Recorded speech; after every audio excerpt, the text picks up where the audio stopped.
అన్నా అన్నా అన్నా అన్నా అన్నా నేను కూడా వస్తా అన్న తాగానికి. అరే అరే నువ్వు మొన్న వచ్చినావు కదా తాగడానికి, అప్పుడు మోడిఫై చేసినాం రా నీకోసం. Fresh 5 rules.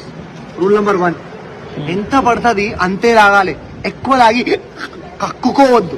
రూల్ నెంబర్ 2, నీ సిగరెట్ నువ్వే తెచ్చుకో. అర్థమైందా? లాస్ట్ పఫ్ అన్న ఒక్క సిగరెట్ దగ్గర. రూల్ నెంబర్ 3, ఆ బిగ్ బాస్ గురించి అన్న పల్లవి ప్రశాంత్ రైతు బిడ్డ అన్న అది చేసి అదొద్దు, అలాంటి ముద్దుగలు దెంగొద్దు. రూల్ నెంబర్ 4, పాలిటిక్స్ గురించి మాట్లాడకపోయి ప్లీజ్. మా మామ ఎమ్మెల్యే, మా బాబాయ్ కార్పొరేటర్ ఇలాంటి సోర్స్ డబ్బులు మాత్రం తెచ్చుకో. అరే లాస్ట్ బట్ నాట్ లీస్ట్ రా, రూల్ నెంబర్ 5, 3 పెగ్ల తర్వాత ఆ బ్రేకప్ సాంగ్లు ఏమై పో పో ఆ ఈ అలాంటి వద్దు, పోవద్దు ఆవద్దు, తాగాలి ఇంగేయాలి. అది ఓకే అంటే రా, డిక్కీలోనే కూర్చో. ఈసారి కూడా కూర్చో డిక్కీలో.